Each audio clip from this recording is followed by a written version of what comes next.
I must apologize. But we have to keep him here. You shouldn't have come here.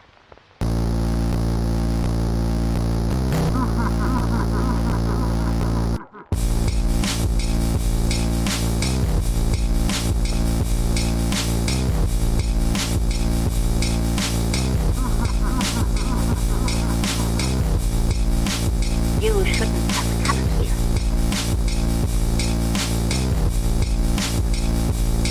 But we have to keep him here.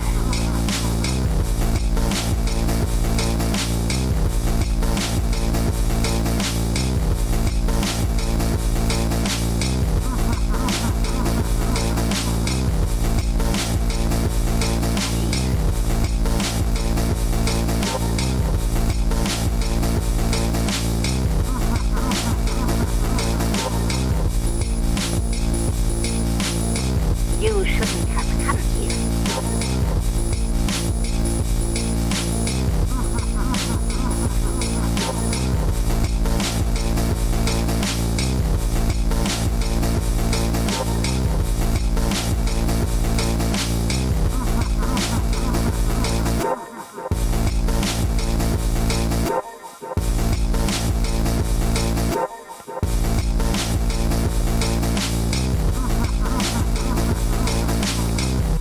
Getting started here. Hello again. You have stumbled upon another one of these creepy Krolies. I'm your host, ZC Krol. This is the Creepy Kroly. This is episode 4. We are just we're going to be laid back. We're just rambling about horror. I'm a writer in the Cleveland, Ohio area. I love horror movies, books, comics, all that stuff. I've been a freak for it since I was a little kid. Watched all the Freddys and Michaels and Chuckies and grew up on that stuff, all the VHSs, and now I'm 35 and I can't let go of any of it. I'm also a big Batman freak. And it's one of those things, I think when you get older, like I said, I'm 35, which is not old by any means. But you graduate college. There's like a moment when you're in high school where you kind of embrace the stuff that you like. And you go to college and you're like, I'm an adult now. That stuff's not cool anymore. It's embarrassing to say the stuff that you were into. And then you graduate from college, and you have your degree, if you went to college, or if you finished college. And then, you get your job, and you meet other young adults that are getting into the professional sphere. And you have this temptation to put all that stuff behind you. And you're like, I'm Mr. Corporate now. I'm wearing a suit, and I'm wearing khakis, and I think a lot of people tend to forget about the things that made them them. Sort of like, their origins. Because a lot of that stuff when you're growing up, whether you watched... I didn't watch Rugrats or Recess. I wasn't much of a Nickelodeon kid or a Disney kid. But when you watch that stuff, the humor and the antics, the one-liners, the situations... that puts tattoos on your brain. It kind of shapes who you become as a person, whether it's your sense of humor or, what you think about in, daily situations. And for some reason, I find it odd that, we grow up and we try to let go of that stuff, Like, you don't let go of Christmas. It's like, I already did Christmas. Well, I did that, we did the presents and everything, and... I'm 25 now. I'm not going to do that stupid. It's like, no, you still do it. Still celebrate Halloween, And if you liked horror movies on VHS, you still like that stuff. It's all right, Let your freak flag fly, as they say. So anyway, that was a long, drawn-out excuse for me to explain why I still like this stuff. But I do. I genuinely love it. I'm a genuine fan. I think I've said before, but there are people out there that think it's weird. I don't think it's as weird now. I think I am a little too paranoid about that kind of stuff. But there are also some people that are dicks about it, right? There's some people that don't get it. If you tell them, if you're wearing like a Friday the 13th hat, or you're wearing like a Walking Dead t-shirt, they're kind of like, you okay, man? You're right? You like watching shows where people get their heads chopped off and shit? You know?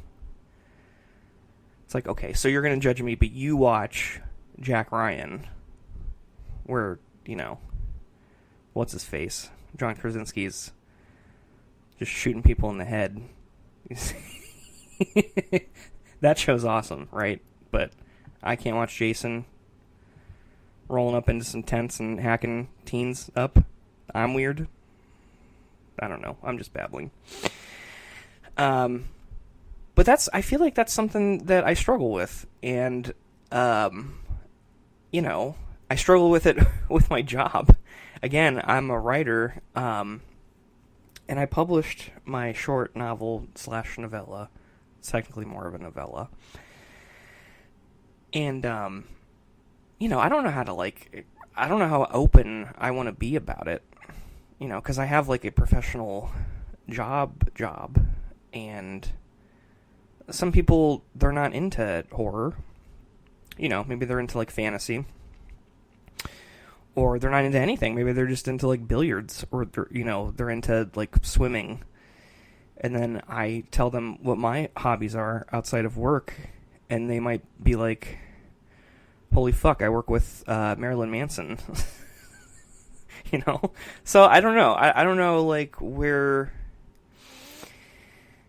You know, I feel like there's a line there. I don't know how to write it, and I don't know if I'm making too big of a thing out of it. I'd love to know your guys' opinions. You know, if you struggle with anything like that in your life. Do you guys have anything that you're into? And again, this is only, you know, if you're comfortable talking about it. You know, if you're into, like, some weird sex thing or something, I don't want to hear about that, you know. Unless it's, like, really cool, then I do want to hear about it. But if you're, like, dressing up like, you know, Winnie the Pooh characters or something, you know, keep that to yourself. But do you have anything in your life that, like, you feel like, ooh, I don't know if I should, you know, well, let's keep this, that's an inside thought. Let's keep that inside. I don't know. I just feel like I finally reached an age where I'm like, yeah, I like horror, and I'm going to tell people, and I'm going to start a podcast, and I'm going to start advertising my writing, and, I don't know. I'm a lot more comfortable with it than I used to be, but I still have my daily struggles. That was a really long intro, but I'll tell you what's been going on in my life lately. Horror related, rather. So I did want to announce that I'm going to Horror Hound Weekend in Cincinnati next month. It's going to be March 24th through the 26th. That's a Friday through Sunday. It's my first Horror Hound weekend. I'm extremely excited about it.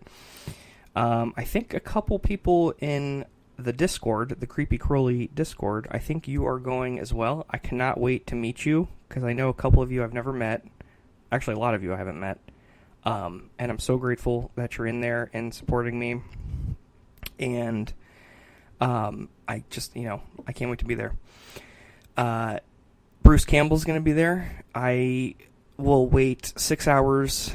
I mean, I'll wait all day to meet him, but I can't wait to meet him. I hope we become best friends. That'll just be my fantasy up until the day. I've never met him, but I'm sure we're going to hit it off immediately. Devin Sawa is going to be there as well, who was in the first Final Destination, which I think is I love that movie. I love the whole series. He was also in Idle Hands, which I actually just rewatched for the first time in a while. Great kind of macabre comedy, dark comedy. just a funny, silly, kind of up there with, just a good horror comedy that fits. Kind of reminds me of like a more R-rated Beetlejuice, just kind of over the top. Good movie.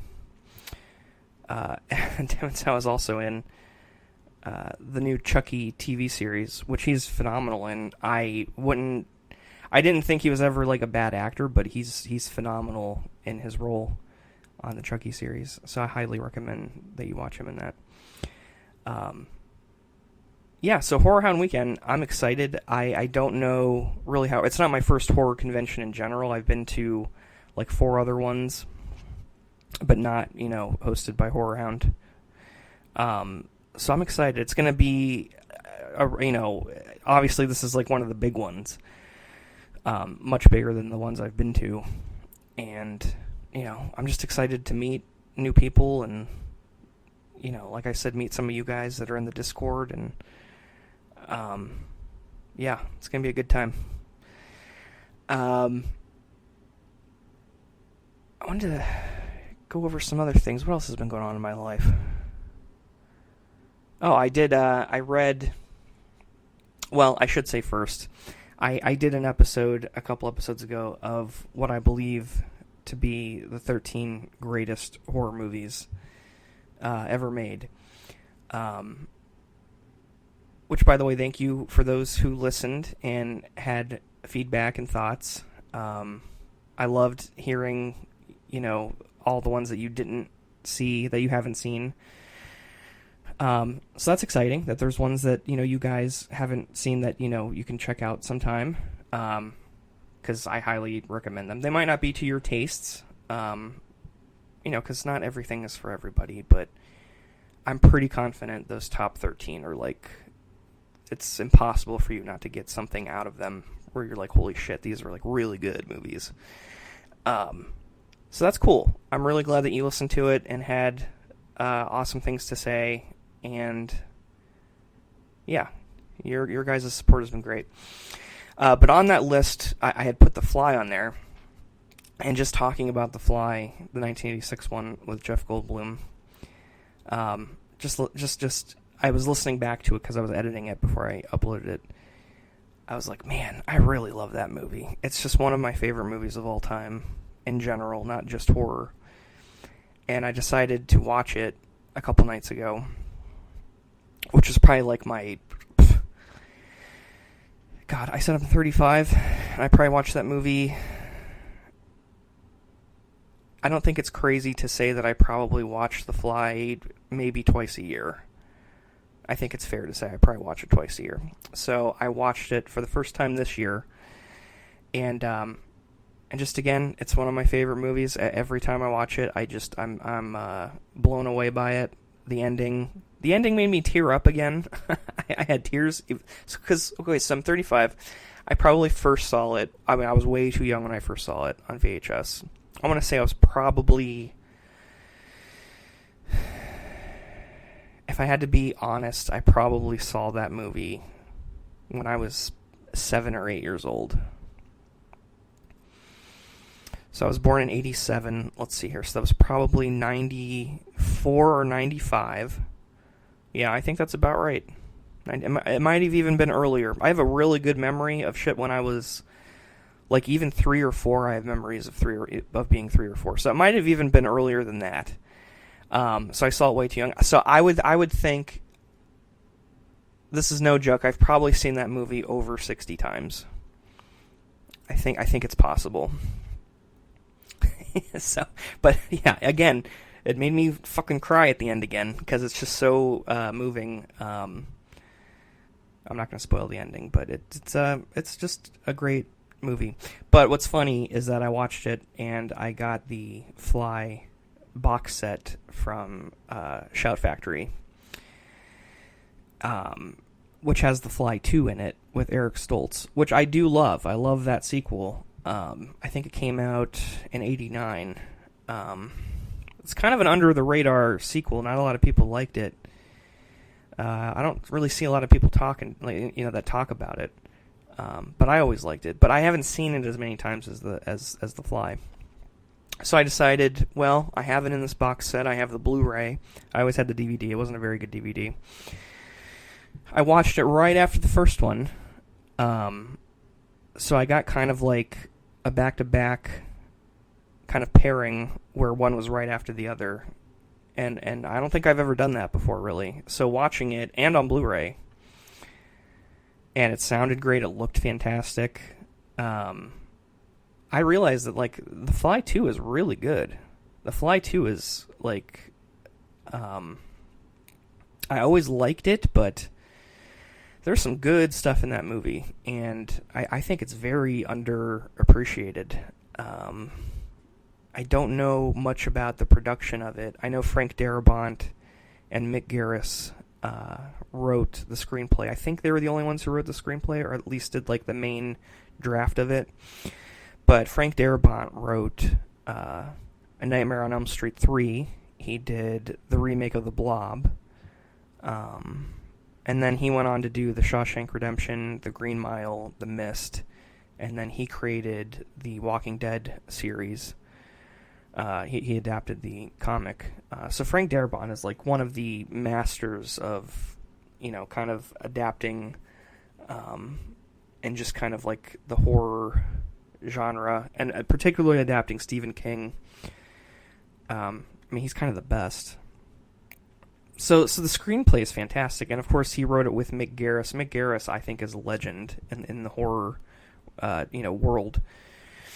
A lot of people don't like his stuff. He famously did a lot of, made-for-TV adaptations of Stephen King stuff. He did the 1997 Shining with Steven Weber, which I love. I think I said that last time. And a lot of people don't like that. They don't like the 1994 Stand, The Stand with Gary Sinise, which I love that too. I think people are really hard on him, but I think he's just fantastic. He created the Masters of Horror series that was on Starz. I think it was on Starz and then eventually went to Showtime. But I love that series. I think that series is fantastic.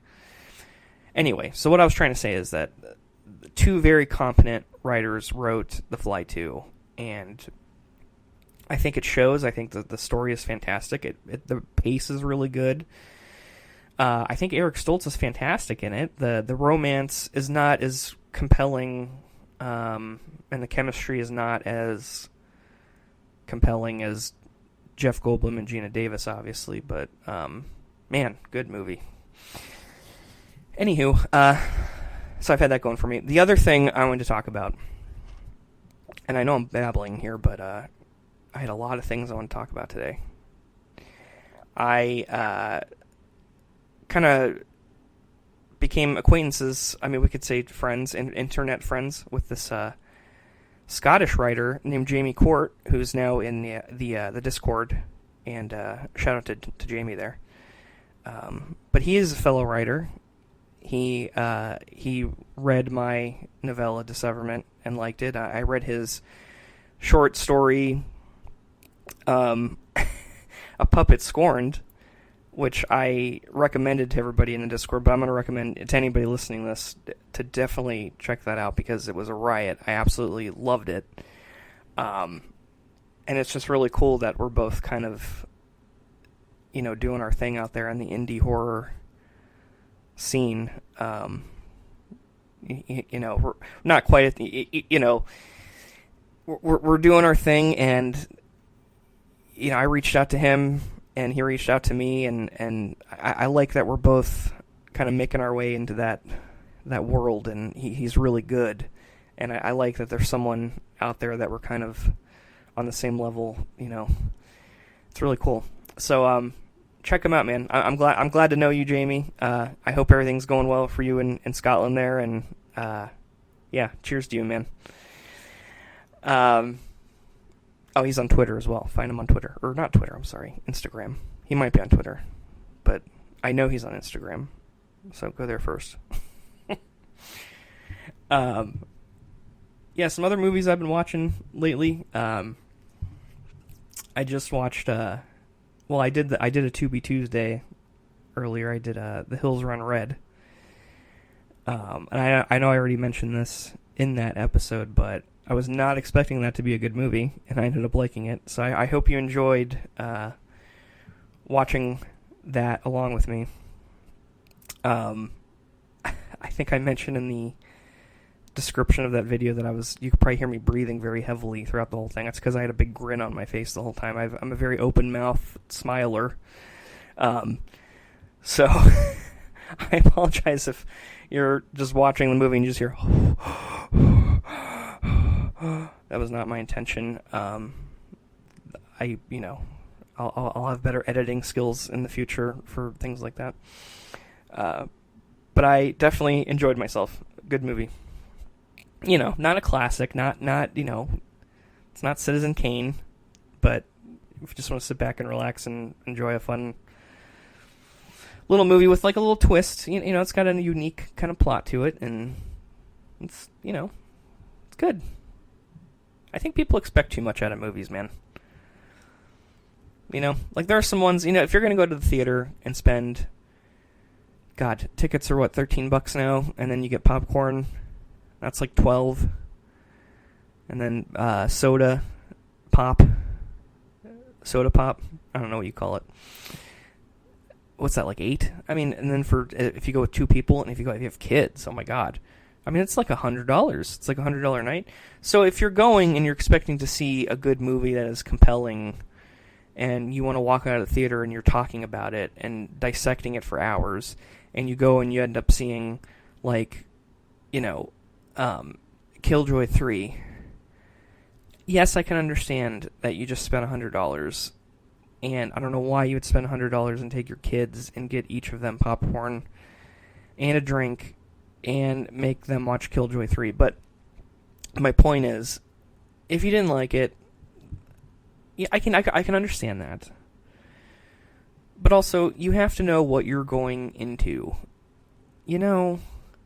So if you're going to do all that, spend all that time and all that money, and you're going to go see The Whale with Brendan Fraser, yes, that's a Oscar movie with topics and major things. Or, like A24, all those movies, excellent movies.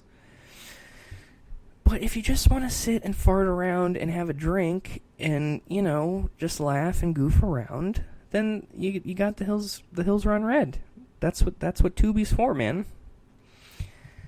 So, yeah. I don't understand critics. I could never be a critic because I find something valuable in pretty much every movie I watch. Like, there are movies that I just don't like, that are not to my tastes. But still, I'm just like, this is fine. This is not anything that I could do.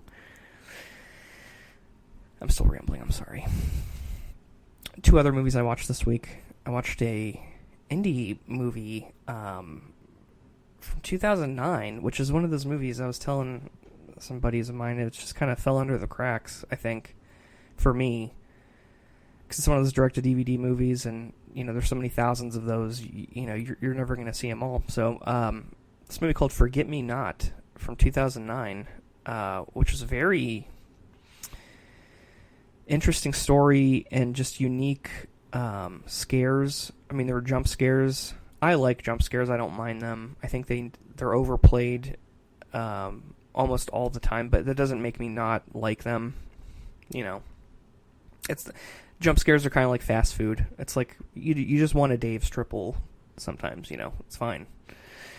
But yeah, it's very good. The story, it was compelling, and the acting is pretty damn good. And there's some kills and some of the effects are just, I don't know, it's a lot better than I was expecting. Sometimes you just want to throw something on, not necessarily as background noise, but, if you find yourself kind of dicking around on your phone and you're looking at your phone more than you are at the TV screen, that's okay. Like, that happens. So I thought it was going to be like one of those movies, and it turned out that I was kind of looking at my TV more than on my phone, which is, I think nowadays that's a really good compliment for a movie. It's like, man, your movie was so good, I didn't look at my phone once. You know, do you guys have that problem? I'm sure you do, because it's 2023, right? So yeah, Forget Me Not was pretty cool, man. Give that. I don't remember what I watched it on. It might have been on Amazon Prime, but if it happens to be on Tubi or Prime or Pluto TV has some good hits too. But yeah, check that out. Another movie I watched, Bats from 1999 with Lou Diamond Phillips, and I think I mentioned this in the Discord as well, but this is a movie I saw, I think, when it first came out in 99. So I would have been 12. And again, you know, I've told you I've seen all these movies, and I was way too young to see them, and I don't care. I turned out fine, you know. But Bats is a great kind of throwback to 50s and 60s kind of creature features like Tarantula and Attack of the Giant Leeches. I did mention this in the Discord because I mentioned it kind of reminded me of Lake Placid that came out around that same time, and Eight-Legged Freaks. It's not necessarily, Bats is not necessarily a comedy, but it has kind of like that chintzy, fun, kind of corny, we're not taking it too seriously kind of feel to it, which I love. I think that's important to have movies like that. You know, depending on... The one thing I don't like, though, is when they do that. I'll give you an example. Like the Halloween series. I love all the Halloween movies, but they'll do ones where each movie kind of has a different tone. So when you get to, like, Halloween Resurrection, it's just straight up corny, dumb, just jokes. You know what I mean? So Bats is good. Highly recommend it. So that is what has been going on in my life lately. And man, I think I kind of babbled for a half hour. And I appreciate you listening. I just read a thing that... I forget where I read this. I think something like 80% of new podcasts that get started, they don't go past the 4th episode. So like they get to 4 and then the whoever is doing it quits or just kind of, you know, drowns, it just goes away and they move on to other pursuits or whatever. So I appreciate you sticking with me to this episode 4. I'm not going to be a part of that 80%. I think I'm going to keep going with this. It's I'm having fun. Like I said, this is laid back, just babbling. You know, this isn't something that I trained for. I didn't go to broadcasting school or anything. I did a little broadcasting-esque stuff in high school, but I don't think I was very good at it. I just kind of did it because it was available to do. And, yeah, man. I'm having a good time. I hope you're having a good time. Are you drinking right now? What are you doing? I think I asked this before, but, if you don't want to tell me what you're doing, that's fine. Are you standing? Are you exercising? Are you running right now? Are you at work? Are you pretending to work? There's a lot of people in the corporate world that are they're listening to podcasts all day. And they're just kind of pretending to work, And that's kind of cool. That's cool for the podcasting world, because I know you're doing it because I'm talking to you right now. And it's we have this little secret together, because you got your headphones on. And I don't know if you're in your office right now or if you're in a cubicle. But you've got your headphones on and I'm talking to you right now. And nobody around you knows that you're listening to a podcast. And it's just some guy, I am just some guy talking about horror movies, and you're not doing dick right now, and you're on the clock, and you probably have some deadline, right? That's like, or you have a meeting coming up. What time is it right now? It's like, well, let's say you're listening to this. Yeah, because you're not listening to this live. Okay, so forget about that last part. But you probably have like a meeting coming up in like 15 minutes or something, and you're already prepared for it. You already got it done, right? Is this like, am I off base right now, or am I nailing it? I think I'm nailing it. And you're already prepared for it, so you don't have to do dick. So you're just listening to me right now, and nobody knows, and we're just having a blast right now. You know, I love it. I love you. I don't know who you are, but I love you. And I love that you're sticking with me right now. Anyway, so the... yeah, I'm having fun, guys. So the topic that I decided for tonight, I want to talk about horror movies coming up this year in 2023. I think 2022 was one of the best years in horror. And I know this is not like a controversial opinion, because everybody's been saying it, you know. The hype is very real in 2022. One of the best years for horror in like probably 25 years. And it's just unbelievable. And I'm looking at what's coming up in 2023. And this is shaping up to be a great year too. And there's stuff that still isn't announced yet. So, you know, this is probably half, not even half of the list of what's coming out this year. So, I just wanted to go through kind of what is, you know, coming up this year. I don't know if it's going to be as crazy as 2022. Because I think 2022, I think we were seeing a lot of stuff that was being held back, from the previous 2 years because of the pandemic. So I think a lot of those movies were supposed to come out in 2021 and 2020. I could be wrong. Or I think they were supposed to go into production and never got started.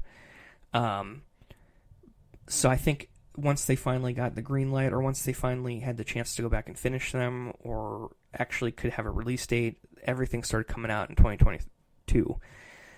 So I think that's part of it. But 2023... looks awesome as well. So I figured we could just kind of go through the year. I'll talk about the stuff that's already come out, because I'm recording this on February 17th. So we can talk about what's already out, what I've already seen this year, and then just kind of go through, you know, where we're heading for the rest of the year. And yeah, let's get started here. I should mention again that this is like probably not even a fourth of what's going to be coming out in 2023, but this is like the main stuff on my radar, sort of like the biggest releases, you know. So far this year, we've had Megan, that came out in January. I saw this with my pals from the Horror Dads podcast, John and Jamie. I absolutely loved Megan. This was produced by Blumhouse and James Wan. This was kind of like the first big collaboration they did now that they've merged companies, which I think is awesome. You know, I'm excited to see where that goes. But as a first project to be collaborating on, I think this movie just knocked it out of the park. I was not expecting it to be a comedy. You know, I had a feeling it would be kind of sort of tongue-in-cheek, you know, with kind of like the meta sort of satire, but it was just straight up hilarious most of the time. It was a flat-out comedy, and, you know, that didn't take away from the fact that it was also scary and thought-provoking. And I just loved it. We had a great time, me and the Horror Dads. It was just, yeah, it was cool. I'm excited to see where that goes as a franchise, and because there's going to be a sequel. They already announced Megan. I think it's called 2.0, and yeah, it's cool. Also, we've had on Peacock, the streaming service, we've had Sick, which was written by Kevin Williamson. I think that came out on... Yeah, that was Peacock. And this was in January, directed by John Hyams, which I'm not familiar with his work. But he... Oh, actually I am. He directed a 2020 movie called Alone, which I thought was fantastic. And of course, Kevin Williamson wrote Scream, and I Know What You Did Last Summer. And, gosh, I know he did a bunch of other ones. But Sick was... I had heard about it, and I was interested primarily because of Kevin Williamson. The story seemed thought-provoking. I did like the movie. But I'm also in this weird camp of people who, you know, it's kind of the movie kind of centers around the COVID pandemic, and while the movie had a thought-provoking premise, I just don't know if we need it right now. Like, it was good, but it's just kind of like, I don't know. It was just it was good, but I feel like some things need time before you start giving commentary on them. Not because it's like a sensitive topic, but there's some things I feel like we're still kind of in the moment of it, you know? So I feel like it's not really time to be giving thoughts on something. I don't know. But it was a pretty good movie. Other movies that have come out in January, there's a movie called Fear, which I've not seen, directed by Deon Taylor. This, I actually have not even seen a trailer for this. I just kind of found out about it the other day. This seems like one of those January movies where they don't do a lot of marketing for it, which is unfortunate, because it kind of screams that the studio isn't confident in it, which sometimes turns out to not, you know, they were wrong. It's actually a really good movie. But I don't know much about it. I would love to read more. But yeah, it's called Fear. I know it was playing at my theater last week, but yeah, if any of you guys know anything about it or have seen it or have seen a trailer, let me know, you know, if it's worth checking out. Another movie came out, I think, 2 weeks ago. No. Well, it's still playing at my theater. Infinity Pool, directed by Brandon Cronenberg. Now, this I want to see. Now, I know Brandon Cronenberg is the son of David Cronenberg, who is one of my favorite directors, because he directed, are you ready for it? The Fly. God, that was nerdy, I'm sorry. He directed The Fly. But yeah, he directed The Fly, and he's one of my favorite directors. Brandon Cronenberg I'm not familiar with. I know he directed Possessor, which I have not seen yet, but everything I've seen as far as the trailer for that and the trailer for Infinity Pool, it looks like he's just as disturbed and as a genius as much as his father, so I'm very excited to see it. Knock at the Cabin from M. Night Shyamalan.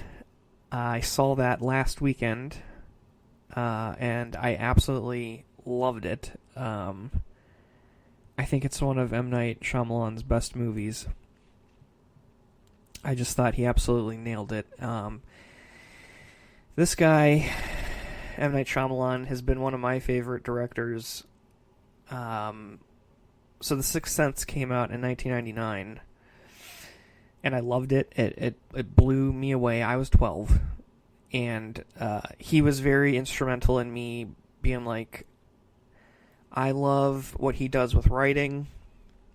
Let's see, I was 12. I would have been in probably 7th grade, and I'd already been writing a lot up until 7th grade, but I remember 7th and 8th grade, I got really serious about, like, this is something I want to do, that I want to focus on. Because, you know, when you're, like, in kindergarten, you're like, I want to be a firefighter, I want to be a doctor, or I want to be a lawyer. you say stuff like that, but then right around like 7th, 8th grade, you really are like, yeah, maybe I really do want to be a firefighter or a lawyer. You have like the 5 things that you had said before, but now it's kind of being narrowed down to like 2 things. And for me, it was writer. And, M. Night Shyamalan is like one of probably like 20 figures in my life at the time that brought me to that conclusion. And I'm like, man, I really want to be a writer. And, he's not for everybody. A lot of people bitch about him and, make fun of his twists and, and not all of his movies have been fantastic. And I don't see, I just feel like that's part of any filmmaker's kind of catalog. I don't understand what everybody bitches about. It's like, I don't know. Like, he made a couple stinkers. It's all right. And then he made Split. That movie rules. It's all right. It's like, everybody calm down. Yeah, Knock at the Cabin was fantastic. And it's based on a novel by Paul Tremblay, The Cabin at the End of the World, which I've read. And I think it's excellent. And the movie has a different ending than the book, and I know people are bitching about that. But first of all, the movie is based on the novel. It's not the same title as the novel. And it's just, it happens, man. I'm sure Paul Tremblay would have preferred it be a straight adaptation, but I see him on Instagram. He's also very excited to be at the premiere, and he's honored to see his, what's probably 80% of his novel on the screen. That's an honor, man. And it's directed by M. Night Shyamalan. Like, are you kidding? So I don't know. People are weird. It's like, anywho, but I highly recommend Knock at the Cabin. Really thought-provoking, and I can see why some people might be frustrated with the ending, not just because it's different from the novel, but I think I told a friend of mine, it kind of reminded me of The Mist a little bit, which I don't think is really a spoiler, but it's got the same kind of thing where you're just kind of like, ugh! Like you want to know more, and you want to keep like you're thinking about it, and yeah, it's really good, man. Knock at the Cabin. All right, so what is out? Okay, so I believe this already came out a couple days ago, but I want to see it. I believe it's at my theater right now, and that is Winnie the Pooh, Blood and Honey. Yeah, that came out on February 15th.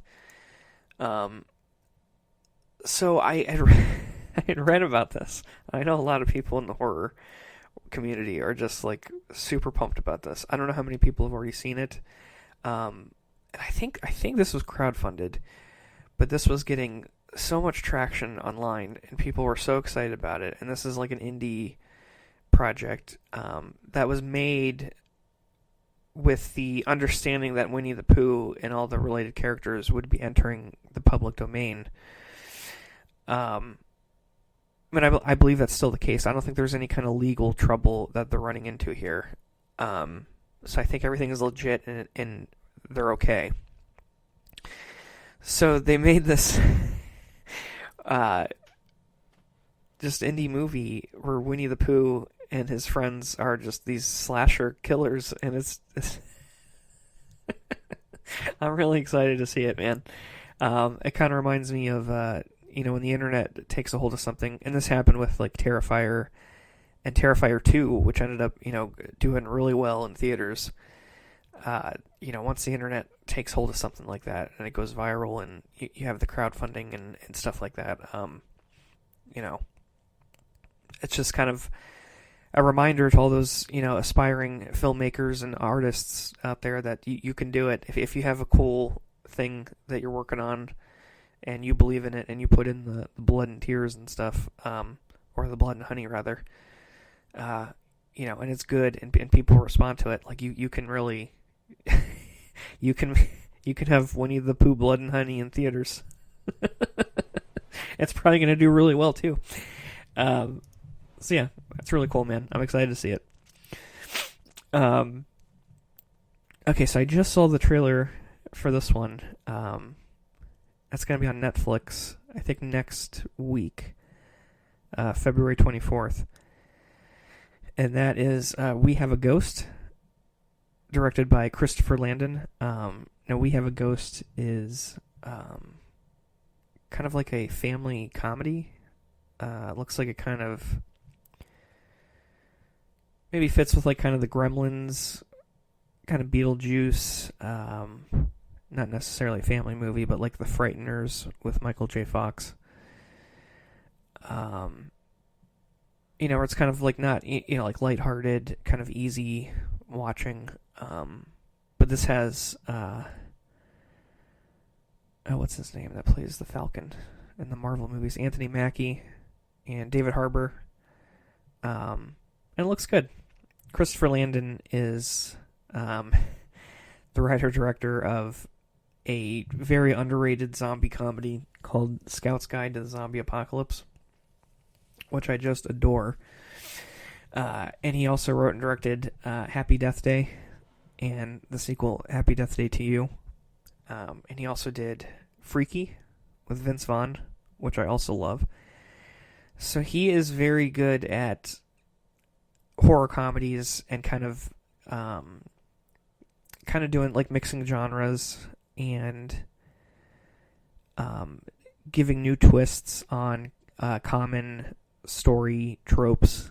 And yeah, I'm excited to see what he does with this Netflix movie. So it should be good. So the big one of the big ones that I'm excited about for this year is Scream 6, and that is on March 10th. I'm still spoiler free. I know that the spoilers have just been leaked online.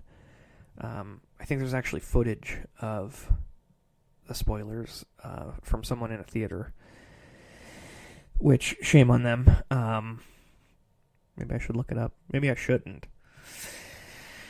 But yeah, don't do that, guys. That's illegal. But Scream 6, I'm going to remain spoiler-free. It comes out March 10th. I still got like a month. And I'm excited for it. I loved 5, which was just called Scream, which I strongly disagree with. It should have been called Scream 5. But this is again directed by Matt Bettinelli-Olpin and Tyler Gillette. They're the guys behind Radio Silence, who've made a couple other movies. They made Devil's Due, which I actually really like. And they did Ready or Not, which is excellent if you haven't seen it. So they're pretty legit, and I think they did a great job with Scream 5. And of course, this one is going to be in New York. Nev Campbell, is famously not returning for the first time, which is just, that's a shame that they're not paying her what she's worth. And, the show must go on. I still don't know if she's going to come back, though. I kind of think it'd be cool if she was the killer. Or one of them. I don't know. That might be the spoiler that's out there right now. I have no idea, so maybe I'm like way off, but it would be cool. I'm really pumped that Hayden Panettiere is coming back. She played Kirby in Scream 4. And I didn't realize she was such a fan favorite from that movie. Because when she was announced for this one, I was like, oh, that's weird that they're bringing her back. And then fans were just like rejoicing. I'm like, she's back. And I was like, oh, I didn't realize everybody loved her so much. I thought I was like the only one that thought she was really cool. So that's cool. All right, coming up in April is Alright, so there's this movie with Russell Crowe coming up. And I didn't know if this was like a comedy, and it turns out it's not, but it's called The Pope's Exorcist. And at face value, the title made me chuckle, because I was like, The Pope's Exorcist. It reminded me of like The Hitman's Bodyguard. But I guess it's a serious movie, and it's based on a book by an exorcist who worked for the Pope. And I don't know if it's like bogus or something, or if it's like one of those like fake journal things that's presented as a real thing, like Blair Witch or something. But I'd love to do more research on it and maybe even read the book. But it sounds interesting. Russell Crowe plays the exorcist, and it's directed by Julius Avery, who directed Overlord from a couple years ago. I think it was produced by J.J. Abrams. So it sounds like it's going to be pretty legit. I don't know much else about it, but it's just funny. Like, at first I chuckled, and it's like, oh, this is like a serious... this is going to be a serious movie. So, yeah, who knows? Maybe it's going to be awesome. Also in April, coming up, is Renfield, with Nicolas Cage playing Dracula. I know my friend Brian is very excited about this, and his wife Nicole. So we're going to have to go see that movie together, guys, if you're listening. Yeah, we're going to go see Renfield. Awkwafina's in it, who I'm a big fan of. She's hilarious. And Nicholas Hoult, who I just watched in... I forgot to mention this earlier. I just watched him in The Menu with Anya Taylor-Joy and Ray Fiennes. I watched it last weekend. Me and my wife and our friends, Eric and Tiffany. Shout out to Tiffany and Eric. The Menu was fantastic, and I had some friends that was giving me shit because when the trailer came out, I was like, I don't know, it doesn't look that good.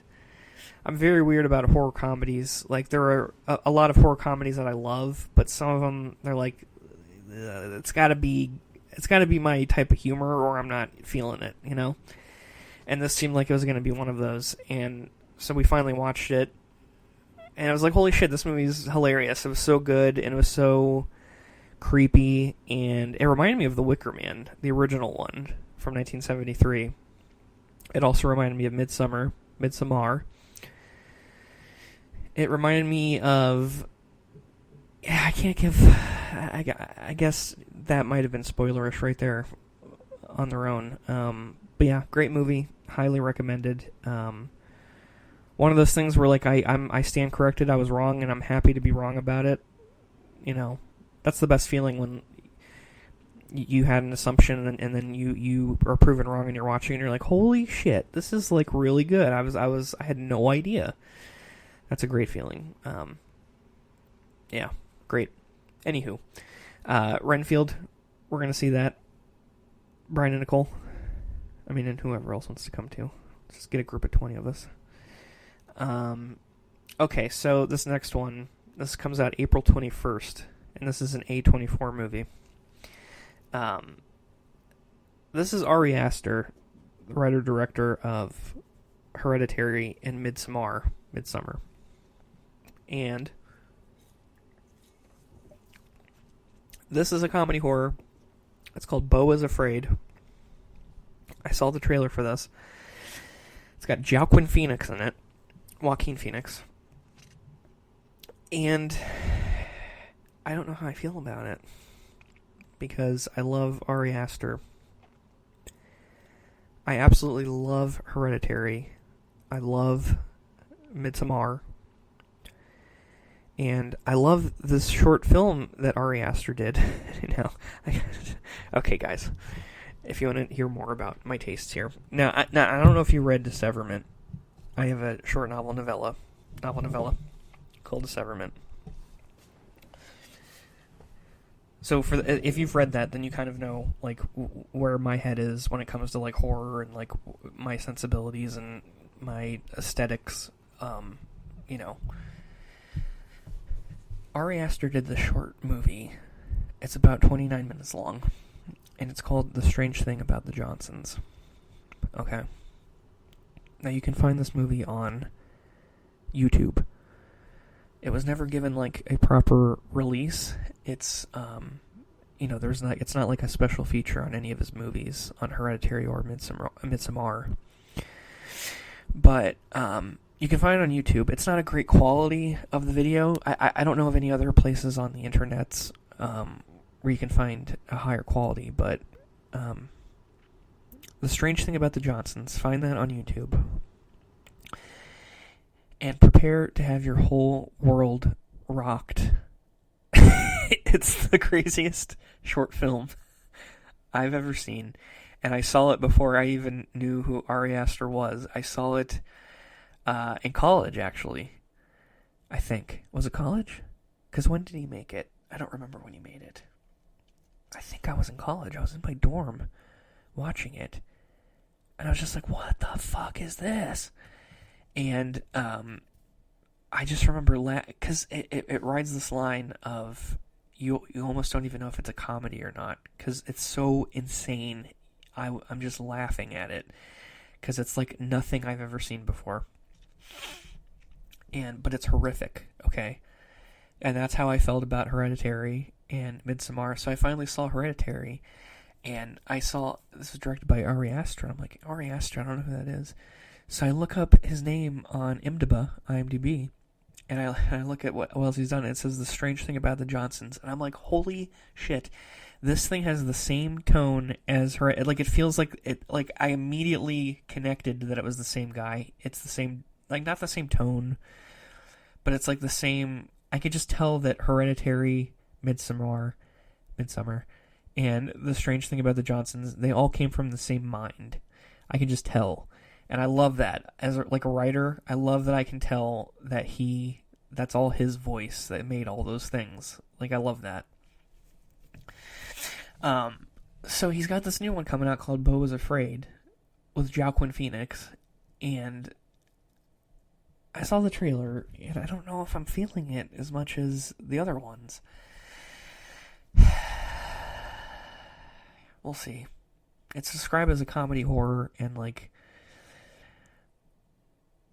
it kind of looks too fantastical for me. There's not enough horror. I want to be scared shitless like I was with Hereditary. You know, because that movie scared the poop out of me. It still does. I've only seen it twice. Do you have any scary movies that like actually scared you, and you claim to be like this big horror fan, but there's a couple that were like, I don't know if I can watch that more than a couple. I have a couple like that where I'm too much of a pussy to go back and watch it again, even though I'm like a big horror fan.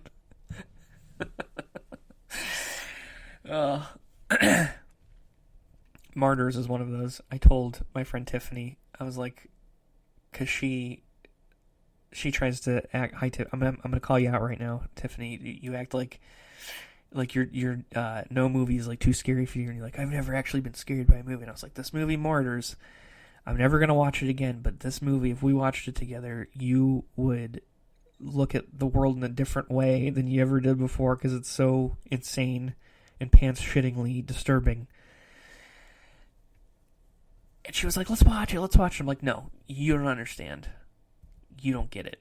This movie is life-altering. And I've only seen that probably 3 times. It's a great movie, by the way. It's a fantastic movie, but it is rough. It is the real deal. So I'm not necessarily looking for something like that. I don't want Beau Is Afraid to be that, but I mean, like, I want a horror movie. I don't want some, like, fantastical, like, weird Eternal Sunshine of the Spotless Mind, weird, you know, give me some horror, you know? So I don't know. We'll see how it goes. I'm wondering if the Beau Is Afraid trailer kind of is making it look like one of those kind of, you know, what's that Ewan McGregor, Tim Burton movie, Big Fish? It kind of looks like one of those mixed with like a Forrest Gump. I don't know. What's that other one with Steve Carell where he was like a doll? The Welcome to Marwen. It kind of looks like that. I hope they're playing it up to look like that, but it ends up being like pants-shittingly scary as the movie progresses. That would be cool. Like if they marketed it one way and then ended up being like, whoa, what was this? And there's just old people fucking shitting their pants in the theater. They thought they were seeing Forrest Gump and it just turns into Hereditary. That'd be cool. For me, it would be cool. Not for them. So we'll see where that goes. I'm curious about it. I will see it, but you know, I'm not as hyped as I was for Midsommar. I'll tell you what I am hyped for. This is coming up in April 21st. I just did a watch through of the original trilogy. I'm actually going to watch the remake this weekend, but Evil Dead Rise is April 21st. I love this series. Love Bruce Campbell. Like I said, I'm excited to meet him at Horror Hound next month. You know, Bruce Campbell's a legend. This series is fantastic. God, there are some really hardcore fans of the series.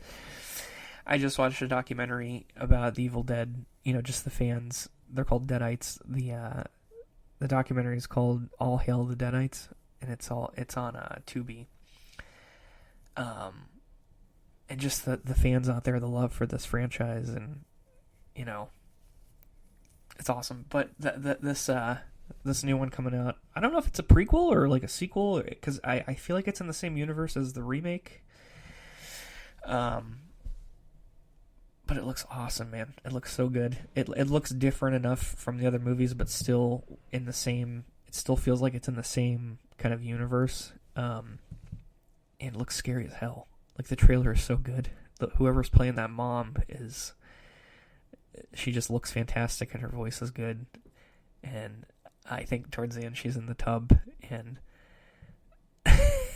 her kids are calling her mommy, and she's like, "Mommy's with the maggots now." I love shit like that, man. That looks good. I'm excited. Yeah, my wife's definitely not going to go to that one with me. She'll probably see Renfield with me. She'll probably be okay seeing Scream. And she'll be okay with... She'd probably be okay with Winnie the Pooh, Blood and Honey. But she would not see Evil Dead Rise. That's a waste of a movie ticket, because her face would be buried in my shoulder for 2 hours. So, yeah. Yeah. So, the other cool thing is that Bruce Campbell and Sam Raimi are actually executive producers of that. And I saw that Bruce Campbell was kind of advertising the movie on Instagram, and, you know, not that he's going to say anything bad about it because he's producing it, but I like that they've got their hands in it, you know, and they have input, and that's cool. It still feels like the same kind of family is behind it. Oh, my dog's coming downstairs. Here he is. This is Angus. Hey, buddy. What's up, bro? Yeah, get on up there.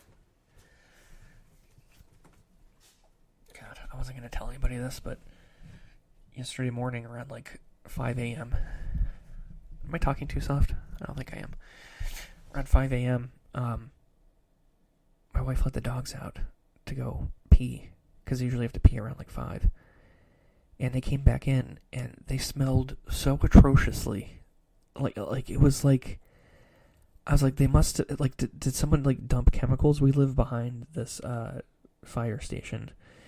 And I was like, did they dump chemicals behind our fence or something? And they just smelled... It was almost like kerosene or something. And my wife was like, I don't know. Like, did they get skunked? Like did they get sprayed by a skunk? And I was like, I don't know. I don't think it's a skunk. Like, I've smelled skunk spray before, and it smells nothing like this. Like, this was, like, putrid. Like, I almost threw up, and I never... Like, my gag reflex, I don't even have one. Like, I can handle, like, seeing anything, smelling anything. And, this was, like, atrocious. So, I was Googling it. We texted the neighbors. Our neighbors have a camera, and sure enough, this little squirrel... This little skunk bastard is on their camera from that morning, at like 4:55 a.m. And this would have been like 5 minutes before it sprayed our dogs. So, obviously that's probably what it was. No chemicals around, which is good. But our dogs smelled like they stunk up the whole house. You're not supposed to bring your dogs in the house once they get sprayed, but we didn't know that at the time. The house is just, it smells like shit and just piss and just chemicals.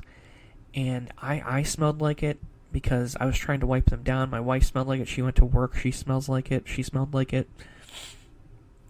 We got them baths. We took them to the pet store to get them baths.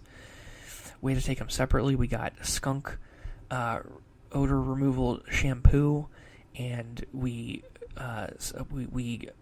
shampooed them with that. The one dog, Angus, who just came down, he still smells like skunk piss spray, and it's just an absolute nightmare. But anyway, he's down here now, and he stinks. His face stinks. Most of his body's okay, but his face stinks. I think he got sprayed on the schnoz there. So, but he's okay. He's still being goofy. We're just a big smelly family this week. So coming out in June is this is based on a Stephen King short story that was in the Night Shift collection. This is coming out June 2nd. This was supposed to be a streaming exclusive on Hulu, but it sounds like they're so confident in it that it's actually going to be in theaters now, which is pretty big. And it is The Boogeyman, based on the Stephen King short story. I saw the trailer for this. It does look pretty good. The only person I know that's in it is David Dastmalchian. I think that's how you pronounce his name. David Dastmalchian, maybe? He's been in a bunch of stuff. He was in The Dark Knight. He was the ambulance driver that was kind of smiling that they thought might have been the Joker. He was in the first two Ant-Man movies. He was one of the guys on the crew. He was in Prisoners with Jake Gyllenhaal and Hugh Jackman. I call him Jack Human. But he's a great actor, and I love that he's going to be in a Stephen King movie. That's like really cool. He seems like he's perfect for that. So I'm excited that it's going to be in theaters and that they're really pumped for it and not going to just stream it on Hulu. That's kind of big. So that might be one of my most anticipated ones this year.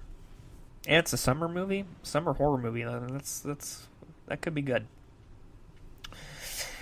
Okay, going into July here. Another one I'm like extremely excited for. I'm going to tell you like what my top 5. Yeah, my top 5 most anticipated ones are at the end of this. But July 7th is Insidious 5, and I believe the actual title is going to be Insidious: Fear the Dark, which I think is an awesome subtitle. Insidious: Fear the Dark, but it's actually directed by Patrick Wilson, who was the star of the first two, and this is his directing debut. Which is really exciting. I think that's really awesome for him, and it's gonna be great. Just because it's his first time doesn't mean it's gonna be a bad movie. He's got a cinematographer, he's got an editor, he's got someone scoring. It's I think it's gonna be fantastic, and I love the other 4. I think it's a great series. I love him as an actor. I think he's a great actor. I love him in Watchmen. He's great in he's in this movie called Little Children with Kate Winslet and Jennifer Connelly, which is not a movie for everybody. It's very kind of it's just kind of thought-provoking and kind of it's a weird movie, and yeah, I'm excited, and I love that he's coming back to star in it, as well as Rose Byrne. She's one of my favorite actresses. She was in Bridesmaids, and she's in a couple of the newer X-Men movies. She was in Neighbors with Seth Rogen, but she's been one of my favorite actresses for about 10 years now. I think she's great. And Ty Simpkins, who played the son in the original, and I think he was in the second one too. Yeah, he was. he's coming back as well, and he's in college in this one. And it seems that the demon has followed him to college, and yeah, it sounds unique, and I'm excited that they're continuing the franchise. Yeah, it's cool. August 11th. I was actually just talking to my friend Nicole about this. Haunted Mansion, kind of the reboot of the Haunted Mansion from Disney. I have not seen the last one. I don't know if there were any other ones before the Eddie Murphy one. I think that was like in 2002. But I've not seen the Eddie Murphy one. I haven't heard great things about it. But I do want to see it eventually. But this new one from Disney coming out this year, is like, the cast is insane. It's got Jamie Lee Curtis. It's got Winona Ryder, Rosario Dawson, Owen Wilson, Tiffany Haddish, Lakeith Stanfield, who was in Get Out. I think he's amazing. Dan Levy, who was on Schitt's Creek. And did I already say Danny DeVito? And then Jared Leto is in it as well. Not a big Jared Leto fan. I think he's weird. But, I mean, that's like a crazy cast. So, I'm really excited for that. It looks, well, I mean, it doesn't look. I mean, I haven't seen a trailer, but I don't know if it's like a Disney Plus exclusive. I would think it's going to be in theaters. It would be insane not to put it in theaters with a cast like that. Like, that's going to make like $2 billion, right? So, yeah. All right, coming up on my birthday, I'm really excited about this. Is actually one of my favorite ones because I actually want to see this on my birthday. This is one of my most like anticipated ones. Is The Nun 2, and this is in the Conjuring universe, which I like the Conjuring universe. I haven't seen all the movies in the series actually, but I think the only one I haven't seen is The Curse of La Llorona. But I've heard good things about it. I should watch that this week. Maybe I'll put that on this week. Report back to you. But The Nun 2, I like the first Nun. I like the Conjuring series. I love James Wan. I think James Wan, I think he's kind of, I think there are a lot of hardcore sort of 70s, 80s horror fans that aren't really into him. And they're not really into the scene today in general, where they're like, yeah, they don't make them like they used to. And I don't really subscribe to that attitude. I think I just love it all. I like all of it. I think everything that's coming out now, it's got its own unique spin on the genre. You know, we've got the I hate that word elevated, but, you know, we've got kind of the A24 stuff, and then we have more of the poppy kind of blockbuster Blumhouse kind of stuff. You know, it's all kind of doing its own thing, and I think there's a place for all of it, and it's like, whatever, we're doing fine. And and then there's the other like major studios kind of grasping onto bringing back, you know, and Blumhouse is doing this too, but kind of trying to resurrect these old franchises, like these old intellectual properties, like Friday the 13th and, you know, Halloween and Hellraiser and Chucky and Scream and Texas Chainsaw. You know, and sometimes when they do this, it works out, and sometimes it's just a huge, colossal disaster, and they then try to do it again, and, you know, they just have to keep course correcting until they get it right, and then once they get it right, then some producer makes a boneheaded decision and fucks it up again, and then they gotta try it again in 5 years, and they just, so the alternative to your A24s and your big, weird Blumhouse movies like Megan and Malignant, and, you know, the alternative to that is they keep doing these franchise things and screwing it up and redoing it and recycling it and blah, blah, blah, blah. You know, it's like we're lucky enough to have all of it right now, you know, and it's good. It's good. Eventually, I'm excited for all of it. Like Halloween Ends. Not everybody loved it. I liked it. I love all of it. Fuck it. Now, Freddy, they're going to announce A Nightmare on Elm Street any day now. I know they are, because they just announced, they announced the Crystal Lake TV series on, that's going to be on Paramount, right? Paramount Plus? I believe so. Yeah, I have to be. So they announced that. Then they just announced the I Know What You Did Last Summer. And Jennifer Love Hewitt and Freddie Prinze Jr. are coming back. I knew that was coming, because Scream's doing so well now. So, and Halloween just ran its course. Any day they're going to be announcing A Nightmare on Elm Street. I just know it. Make it good. Please make it good. That's all I ask. Chucky's doing well. Chucky was awesome. And also, Scream's great. They're nailing it. I should mention with studios like clinging to all these franchises and like IPs that's not just a horror thing. That's what all studios are doing. They're all trying to, they're all kind of clinging to getting people back into the theaters, and sometimes it works, like with Top Gun, and others don't. It doesn't work out.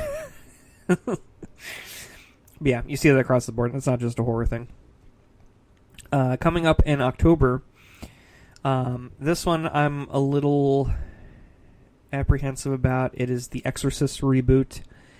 That's going to be on October 13th. This is directed by David Gordon Green, who just finished the new Halloween trilogy,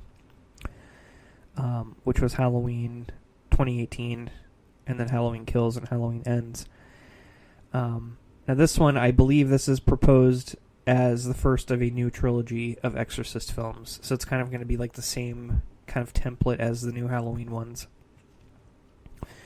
To be directed by David Gordon Green, who directed the other three. And these are going to be written by him as well as Danny McBride, the comedy actor. And he also wrote the Halloween films as well. So, these new Halloween movies have been very divisive, and I haven't loved them necessarily. I love Halloween Kills. I think it's an excellent entry in the series overall. Halloween Ends, I love it because it's not what everyone was expecting. It kind of did... what was kind of the same thing that The Last Jedi did, which is what everyone hated Rian Johnson for, was kind of like subverting expectations. And, if you dig a little deeper and look at, the things that he's doing, and I mean this about Halloween Ends, and really The Last Jedi too, it's actually a better movie overall than the one that you probably had in your head before you went there to the theater. So there is the movie that you were expecting, which is the one that they could have made. And you probably would have been disappointed if you sat in the theater and saw literally the movie that you wish you would have seen play out exactly as you envisioned in your head. My dog's back. Hey, buddy. So there could have been like the obvious way to do it, or there could have been what we got instead, which was not at all what you were expecting. So I kind of admire the fact that like they didn't just play it safe. They did the opposite of play it safe, and that's what people bitch about. There's not enough of that, is what people say. So when they do it, they love it, and when they don't do it, they bitch about how they're not doing it enough. So I don't know. I don't know if they're gonna do the same thing with The Exorcist. Ellen Burstyn's coming back. So it is connected to the original film. We'll see how it goes. I'm definitely curious to see it, and I'll be there in the theater. I don't know if I'm gonna love it, but I mean, my ass will be in the theater for sure. Coming up a couple weeks after that in October, this is on October 27th, is Saw 10. Now, this is an interesting one. I believe it's going to be called Saw X, because X being the Roman numeral for 10. I like that they're doing Saw X. That's a cool title. Tobin Bell is coming back, which I find fascinating. Because, spoiler alert, well, no, this is the 10th one. He died at the end of the third movie. Was it the third or the fourth? I believe it was the third. And he kind of came back in future sequels and like flashbacks, and like he had pre-recorded himself on videotapes and shit like that. So he was still in the movies, but they explained it, you know, in ways like that. But with this, he's actually like coming back. So I don't know how they plan to address that. But the director, Kevin Grutert, I believe is how you pronounce his last name, Grutert, Greatert. He also directed Saw 6, Saw 7, and a movie called Jezebel from 2014, which I believe is a Blumhouse movie. Which for some reason didn't get a lot of attention, but it came out in 2014, and I actually really like this film. I've seen it a couple times, and I've recommended it to some friends. I don't know if they ever watched it, but it's a good movie, and he's a competent director. And, you know, I'm excited to see where it goes. But yeah, Saw X. It's an interesting franchise. It's, you know, it's a little too much for some people, and other people think it's kind of silly, you know how over the top it is, and some people it's a little too realistic, and I'm kind of in the middle where I'm not necessarily a fan of the kind of hostile, kind of torture porn, quote unquote, kind of style of horror. It's not really my thing. You know, if people are like, you know, that kind of, the entertainment part of it is kind of sucked out for me if people are like genuinely in pain and like screaming. It better have some real depth to it, or I'm not feeling very connected to it, you know. And not that Saw and Hostel don't have those things. It's just that you know, when you get to 10 of them, it's, you know, the first one is one thing, which is a classic, but you know, when you get to like 9 of them, it's like, Jesus. It's a lot of people getting tortured. And you don't even know half of them, really. They're in the movie for like 5 minutes, and then it's like their hand is in half. And the 2 fingers are going one way, and the other 2 fingers are going the other way, and it's like your hand is a big V now. And, yeah. I didn't even have a chance to, like, you know... What was high school like for you? We don't even get a chance to like care about the person. All we get to see is just that their bodies in different pieces now. And you know, I wish that there was less emphasis on one thing and more on the other, and maybe it would be more effective for me instead of just kind of like just in your face, extreme blood, extreme torture, and it just feels very like in your face, fuck you, here's people screaming. I don't know. It just looks like one of those like MTV like I don't know. And I say this because I say this knowing that it's James Wan, who is one of my favorite horror directors. I understand what I'm saying right now, but at the same time it's just kind of like I don't know. I don't know. You know what I mean, though, right? You get it. So those are the major releases. There is tentatively... There's some ones on the list here that I have that don't really have release dates. I see one. They're doing a reboot of The Strangers, which I don't know why they need to do a reboot. I thought the last one was fine. And they can still continue the story, like the same kind of thread. So I don't know why they're rebooting it necessarily, but it's Rennie Harlan who directed Die Hard 2, and he did The Long Kiss Goodnight with Gina Davis. which is a great little underrated 90s movie. But he's directing this reboot of The Strangers, which is surprising. It comes out right now. The date says December 30th.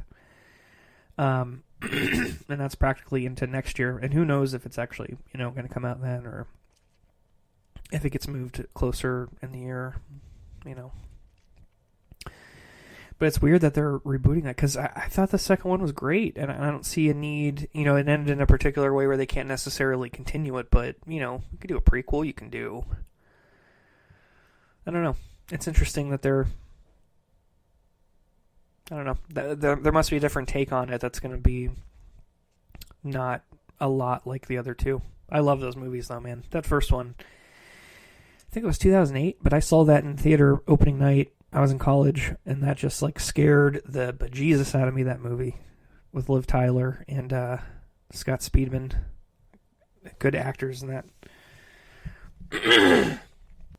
And I'm sorry, I keep coughing. It's redonkulous. But yeah, I think I even saw it 2 or 3 times in the theater, because I just really flipped out for it, and, just the tension and the way it's edited, and just some of the shots, of the main stranger, kind of the leader guy with his mask on, kind of hovering in the background there when she's in the kitchen, and just really great horror, filmmaking, without the blood and guts and the naked, the teens, and it's just good old fashioned tension, and excellent.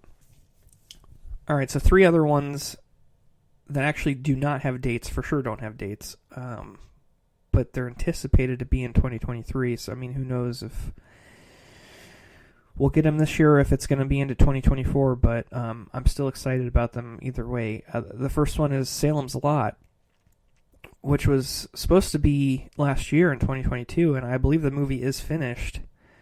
And I think this might have had something to do with the pandemic as well, with some pushbacks.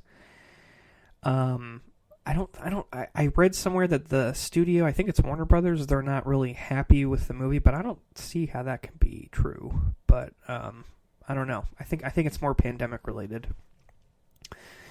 But this is, of course, based on the Stephen King novel, the vampire novel, one of the best vampire novels, ever, besides Twilight, of course. And this is directed by Gary Dauberman, who wrote the newest It movies, Stephen King's It, and I love both of those movies, and he's directed one of the Annabelle movies. I think Annabelle Comes Home he directed, and he's written a couple of the Conjuring universe films. So he knows this stuff. He's in the horror, in the horror world. He's written and directed. He's got his chops, and it's I feel like the movie is in good hands here. I can't see why it would be bad, but who knows? Maybe it didn't work out. It's a big book. It's a lot to adapt for a 2-hour movie. But we'll see. It was so good, and he wrote that, and I just can't imagine Salem's Lot. I can't imagine him not nailing it. So we'll see. I'll be there in the theater either way. So yeah, I'm looking forward to that. Also this year, hopefully, is Dark Harvest.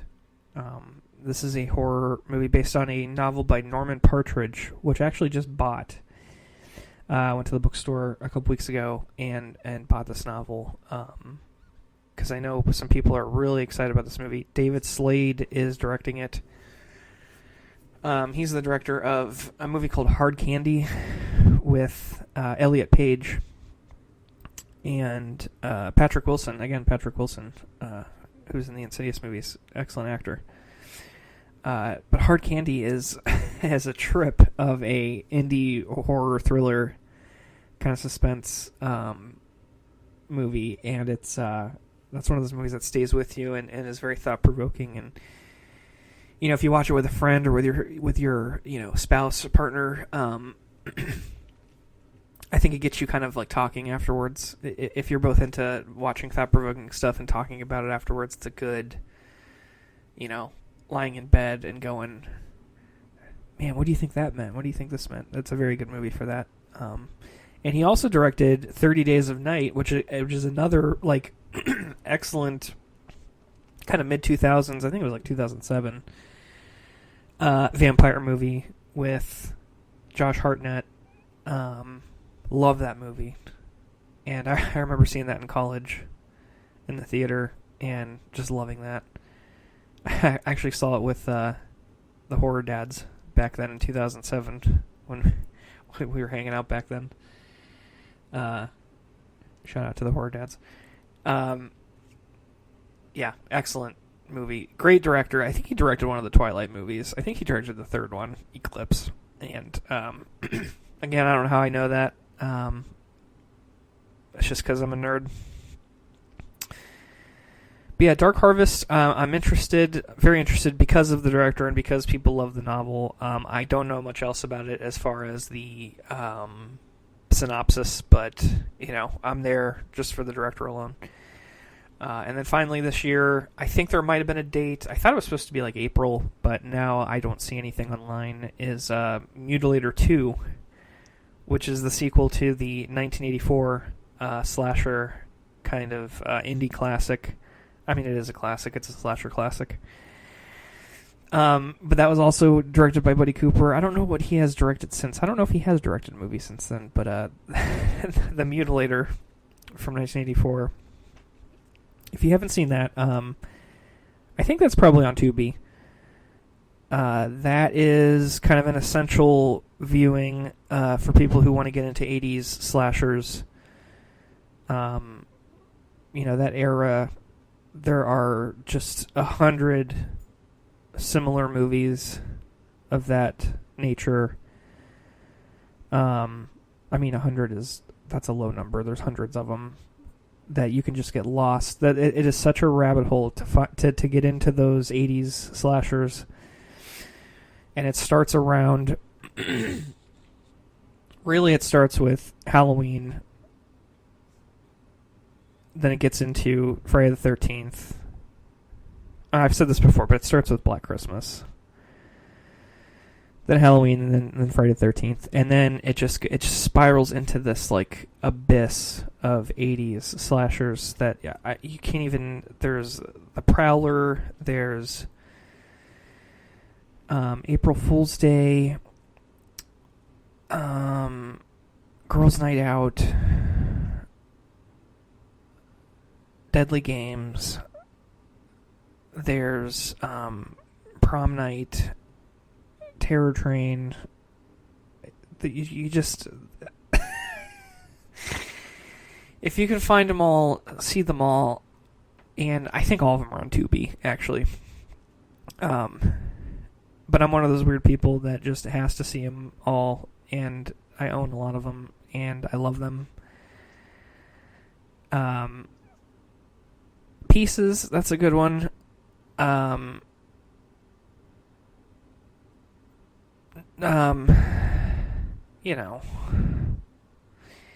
Anyway, so Mutilator 2, I'm excited that there's a sequel to it. I'm not expecting Citizen Kane again. I know I've said this before, but if it's anything like the 1984 one, I'm glad it's the same director and some of the old cast is coming back. I will definitely be seeing that motion picture. And yeah, I'm pumped for it. So, of the list here, I think we had like 22 movies I've said that are coming up this year. And again, it's probably not even close to what is going to be what it is at the, when it's all said and done at the end of the year. But of the ones I've mentioned, I think the ones I'm most excited for, if I had to pick like 5, the ones that I'm most freaking out for this year, that I haven't seen yet, because Megan was awesome and Knock at the Cabin was awesome. The ones I'm most excited for this year are Scream 6. I can't wait for Scream 6. That's going to be March 10th. I'm really pumped for Evil Dead Rise. That's April 21st. I'm really excited for Insidious, Fear the Dark. That's July 7th. The Nun 2 is going to be on September 8th. That's my birthday. I'm hoping to see it on my birthday. I would love to do that.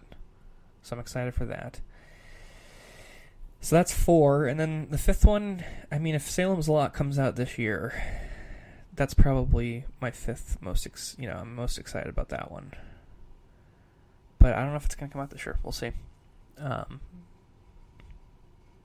Yeah, Beau is afraid. If it's not what I think it is, based on the trailer, it could be like my most anticipated, and it could end up being my favorite of the year, but I don't know. Please watch The Strange Thing About the Johnsons, though. If you want to have your weekend ruined, go on YouTube and look that up and watch it. It's